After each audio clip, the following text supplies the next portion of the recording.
नमस्कार, मी डॉक्टर अमृता कुलकर्णी।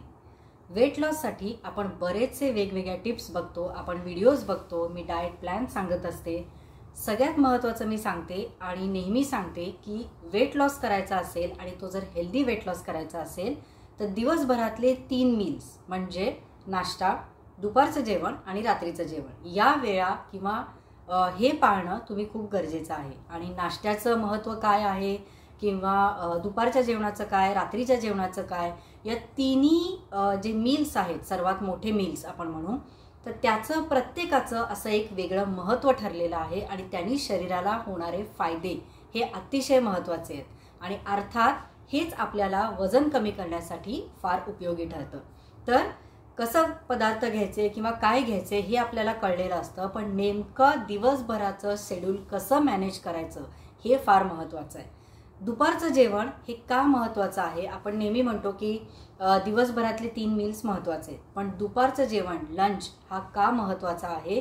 तर दुपारनंतर आपली जी एनर्जी टिकवून ठेवायची असते, जी रात्रीपर्यंत आपल्याला काम करायचं असतं किंवा आपलं मेटाबॉलिझम टिकवून ठेवायचं असतं, तर या सगळ्यासाठी शरीराला न्यूट्रिएंट्स पोहोचण्याचं काम आणि एनर्जी देण्याचं काम हे दुपारचं जेवण करतं। आणि एक्झॅक्टली आपण जसं म्हणतो की रात्रीचं जेवण अगदी हलकं असलं पाहिजे, मग दुपारचं जेवण कसं असलं पाहिजे की ज्याने सुस्ती येता कामा नये, कारण आपल्याला पुढे काम करायचं असतं आणि रात्रीपर्यंत आपल्या शरीराची एनर्जी टिकवून ठेवायची असते। मग असंही जेवण पाहिजे की ज्यामध्ये न्यूट्रिएंट्स भरपूर असतील आणि असंही पाहिजे की जे कमी कॅलरी असेल। आता अर्थात आपण जर अगदी दिवसभराचा एक बॅलन्स डाएट म्हणजे 1500 कॅलरीचा जर प्लॅन बघितला तर नाश्त्याला 400 कॅलरीज, दुपारच्या जेवणात 600 कॅलरीज आणि रात्रीच्या जेवणात 500 कॅलरीज, एवढं तरी मिनिमम आपण एक साधारण ऑन एन एव्हरेज हे मी सांगते सगळं, तर अशा आपण कॅलरीज डिवाइड करू शकतो। म्हणजे आता जर तुम्ही हा चार्ट बघाल कॅलरीजचा, तर दुपारच्या जेवणात मी जास्त कॅलरीज सांगितल्या। का बरं? याचं कारणही तसंच आहे की दुपारचं जेवण हे एक आपण बॅलन्स डाएट जे म्हणतो, म्हणजेच प्रपोर्शन ऑफ कॉम्प्लेक्स कार्बोहायड्रेट्स म्हणजेच गुड कार्ब्स, यानंतर प्रोटीन्स आणि शक्य असेल तर फॅट्स यांचा समावेश हा आपल्या डाएटमध्ये दुपारच्या जेवणामध्ये असलाच पाहिजे। मग आता या कॅलरीज मॅनेज कशा करायच्या? 600 कॅलरीज घ्यायच्या हे बरोबर आहे, पण नुसत्या एम्प्टी कॅलरीज गेल्या पाहिजेत का? तर नाही। त्यातून आपला ध्येय काय आहे की पोर्शन कंट्रोल असला तरी सुद्धा न्यूट्रिशन भरपूर गेलं पाहिजे। मग नक्की काय करायचं? आणि दुपारच्या जेवणात थोड्या जास्त कॅलरीज यासाठी ठेवते मी की जनरली आपलं जे दिवसभराचं रुटीन असतं, नाश्त्याला आपण खूप हेवी खाऊ शकत नाही, हेल्दी खाल्लं जातं, रात्रीचं जेवण आपण खूप हलकं ठेवतो, मग दुपारच्या जेवणामध्ये दुपार ही एक अशी वेळ आहे किंवा लंचला आपण आपल्याला पाहिजे त्या थोड्याशा हेवी कॅलरीज खाऊ शकतो। लक्षात ठेवा, मी थोड्याशा म्हणतेय आणि हेवी कॅलरीज याचा अर्थ एम्प्टी कॅलरीज अशा नाही। त्यामुळे हेवी कॅलरीज थोड्या घेऊ शकतो, 600 कॅलरीज, की ज्या आपल्या दिवसभराच्या ॲक्टिव्हिटीमध्ये आपण बर्न करू शकतो। आणि म्हणूनच दुपारचं जेवण हे हेल्दी असलं पाहिजे। खूप जणांना प्रश्न असतो की रात्रीचं जेवण कळतंय, नाश्ता कळतोय, पण दुपारी एक्झॅक्टली काय घ्यायचं हे कळत नाही।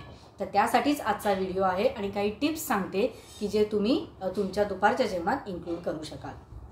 सगळ्यात महत्त्वाचं की दुपारचं जेवण हे खूप घाईघाईत न करता, बऱ्याच जणांना सवय असते की कामाच्या ठिकाणी किंवा दुपारच्या जेवणाची वेळ निश्चित नसते किंवा ऑफिस वर्क असतं आणि मग कुठेतरी त्या जेवण अगदी दुपारी 3 वाजता वगैरे असं जेवण केलं जातं। तर ही अजिबात आयडियल टायमिंग नाही आहे। साधारणपणे 12 ते 2, 2:30 अगदी हे आयडियल टायमिंग असतं जेवणाचं। आणि बरेच ठिकाणी कामामध्ये हा लंच ब्रेक दिला जातो आणि आपण त्यामध्ये सुद्धा एक 5-7 मिनिटच पटापट भराभर जेवून घेतो आणि मग बाकीचा वेळ परत कामाला लागतो। असं न करता तुम्हाला दिलेला वेळ हा सत्कारणी लावायचा असेल आणि त्यातून वजन वाढायचं नसेल तर कमीत कमी किमान अर्धा तास शांतपणे दुपारच्या जेवणाला द्या। पोट वाढणं हे दुपारचं जेवण भराभर संपवण्याचं एक महत्त्वाचं कारण असू शकतं आणि म्हणूनच दुपारी तुम्ही किती रिलॅक्स जेवता आणि त्यामधून तुम्हाला न्यूट्रिएंट्स किती मिळतात यावर हे तुमच्या पोटाची चरबी वाढणं हे अवलंबून असतं। बऱ्याच जणांचं बैठं काम असतं, जेवण झालं की लगेच बसायचं, भराभर कसं तरी संपवायचं, पटकन खायचं, हे जर चालू राहिलं आणि जेवण झाल्या परत लगेच काम, हे चालू राहिलं तर तुमचे पोटाचा घेर हा वाढण्याची शक्यता असते आणि म्हणूनच दुपारचं जेवण हे हेल्दी असणं, न्यूट्रिशियस असणं आणि तेवढंच बॅलन्स असणं हे फार महत्त्वाचं आहे। तर काही टिप्स सांगते। तर दुपारच्या जेवणामध्ये तुम्ही भाकरी किंवा फुलका घेऊ शकता। यामध्ये एकच धान्य वापरण्यापेक्षा मल्टीग्रेन रोटी 2 किंवा 3 धान्य वापरली तरी सुद्धा चालेल। फुलके, भाकरी, रोटी तुम्हाला जे हवे तुम्ही घेऊ शकता। यानंतर एक भाकरी मिनिमम जर मध्यम असेल तर साधारण 1 ते 1.5 भाकरी आणि फुलके असतील तर साधारण 2 ते 3 फुलके। आता हे प्रत्येक माणसाचं वेगवेगळं असू शकतं, पण मी ऑन ॲन ॲव्हरेज सांगते। तर असं तुम्ही घेऊ शकता। एक मोठी वाटी उसळ ही तुमच्या दुपारच्या जेवणामध्ये असलीच पाहिजे। भाजी किंवा सॅलड यापैकी तुम्ही दोन्हीपैकी काहीही घेऊ शकता।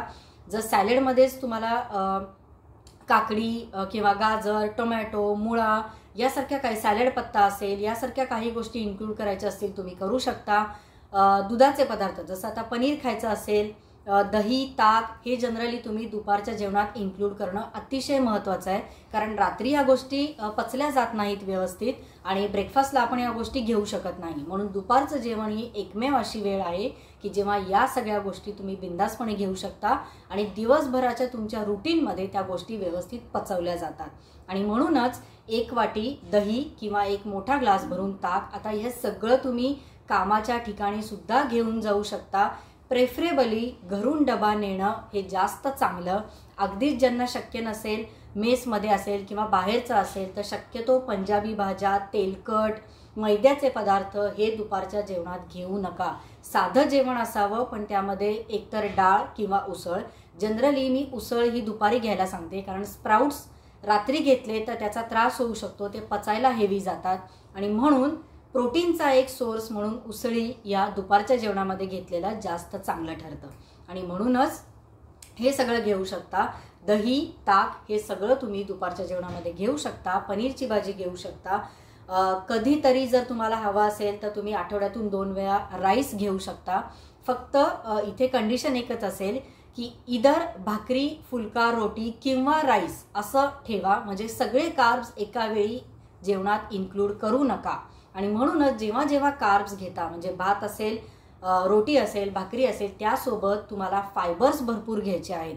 म्हणजे समजा तुम्ही भात घेणार असाल तर मसाले भात किंवा पुलाव, व्हेज पुलाव किंवा पनीर त्यामध्ये घालू शकता, सोयाबीन पुलाव घेऊ शकता, भरपूर भाज्या घाला, दाल खिचडी घेऊ शकता की जेणेकरून तुमचा कार्बचा इंटेक हा कमी राहिला पाहिजे, पण फायबर्स आणि प्रोटीन्सचे जास्त गेले पाहिजेत। आपण जनरली काय करतो, पोट भरणं महत्त्वाचं आहे म्हणून आपण फुलके, पोळी, भाकरी याचा इंटेक वाढवत बसतो आणि इथेच नेमकं गणित चुकतं।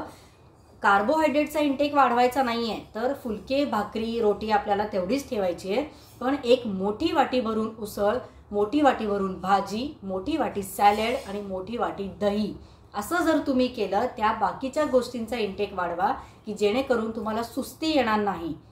दुपारी जेव्हा तुम्ही कार्ब्स जास्त घेता तेव्हा नक्की हमखास पुढचं काम हे अतिशय शरीर मेटाबॉलिझम स्लो होतं आणि आपल्याला सुस्ती येते, झोप येते आणि अर्थातच कुठलंही काम नीट होत नाही आणि ते जे आहे आपल्या शरीराचं मेटाबॉलिझम हे रात्रीपर्यंत अतिशय स्लो राहतं आणि म्हणून पटापट कॅलरीज बर्न होत नाही। हे जर टाळायचं असेल तर कॉम्प्लेक्स कार्ब घ्या, जसं मी आत्ता सांगितलं की एकापेक्षा 2 धान्य मिक्स करा। भात किंवा रोटी हे न वाढवता भात घेणार असाल तर त्यामध्ये भाज्या भरपूर घ्या आणि दुसरी गोष्ट की उसळ घेऊ शकत नसाल, डाळ घेऊ शकत नसाल तर पनीर, सोयाबीन यासारखी भाज्या सुद्धा घेऊ शकता। नॉनव्हेज ज्यांना खायचं असेल, आयडियल टायमिंग की आठवड्यातून एकदा दुपारी थोडंफार नॉनव्हेज तुम्ही घेऊ शकता, कारण रात्री हे नॉनव्हेज पचत नाही, फॅट्स भरपूर वाढतात आणि नाश्त्याला तर घ्यायचा प्रश्नच येत नाही। त्यामुळे तुम्हाला जर काही नॉनव्हेजमध्ये चिकन किंवा फिश घ्यायचं असेल, ग्रिल अर्थातच तळलेलं नाही, तर हे तुम्ही दुपारच्या जेवणामध्ये घेऊ शकता। एवढी मोठी महती ही दुपारच्या जेवणाची आहे आणि म्हणूनच तुमच्या डाएटमध्ये दुपारचं जेवण हे तुम्ही अगदी केअरफुली निवडलं पाहिजे की काय घ्यायचं काय नाही आणि ऑप्शन्स जेवढे तुम्हाला दुपारच्या जेवणात मिळतात तेवढे रात्रीला मिळत नाहीत आणि म्हणूनच कामाच्या ठिकाणी जात असाल, बाहेर जात असाल, शक्यतो घरून डबा घेऊन जायचा प्रयत्न करा। जरी बाहेर खात असाल तरी सुद्धा ऑप्शन्स हे काळजीपूर्वक निवडा। पंजाबी भाज्या, मैदा असं न निवडता कधीतरी इडली खाऊ शकता, अगदीच बाहेर खायचं असेल। तुम्हाला नाश्त्याला, लंचला दोन्हीला ऑप्शन ही इडली चांगला आहे, डोसा आहे, दाल राईस आहे, दाल खिचडी आहे, सूप घेऊ शकता, कधीतरी बाहेरचं. गव्हाच्या रोट्या आजकाल सगळ्या हॉटेलमध्ये उपलब्ध असतात. तुम्ही मेसमध्ये असाल, भाकरी किंवा तुम्हाला चॉईस असेल तर तुम्ही हे जेवण जास्त घेऊ शकता. दही, ताक हे तुम्हाला सगळीकडे अवेलेबल असतं, हे घेऊ शकता. सॅलड्स भरपूर प्रमाणात घेऊ शकता, कारण कच्चं सॅलड पचवण्याची क्षमता ही दुपारच्या जेवणामध्येच असते आणि दिवसभराच्या वेगवेगळ्या वेळांमध्ये आपल्या शरीराची पचनशक्ती वेगवेगळी असते. म्हणूनच दुपारच्या जेवणामध्ये काय निवडायचं, कसं घ्यायचं आणि किती प्रमाणात घ्यायचं यावर नक्की भर द्या. तुमच्या वेट लॉस जर्नीला त्याचा नक्की उपयोग होईल. सगळ्यात महत्त्वाचं शेवटची टिप, दुपारचं जेवण झाल्यानंतर लगेच कामाला बसू नका किंवा लगेच झोपू नका. घरी असाल तर शक्यतो दुपारच्या जेवणानंतर एक 15 ते 20 मिनिटं तरी आपण जसं रात्री मी सांगितले की शतपावली करतो तर तसं एक 15 ते 20 मिनिटं रिलॅक्स वॉक करा. त्याचा नक्की फायदा तुम्हाला वेट लॉस आणि पोटाची चरबी कमी करण्यासाठी होईल. आजचा व्हिडिओ आवडला असेल, लाईक, शेअर, सबस्क्राईब करायला विसरू नका. कमेंट्समध्ये मला नक्की सांगा व्हिडिओचा तुम्हाला किती फायदा झाला. धन्यवाद.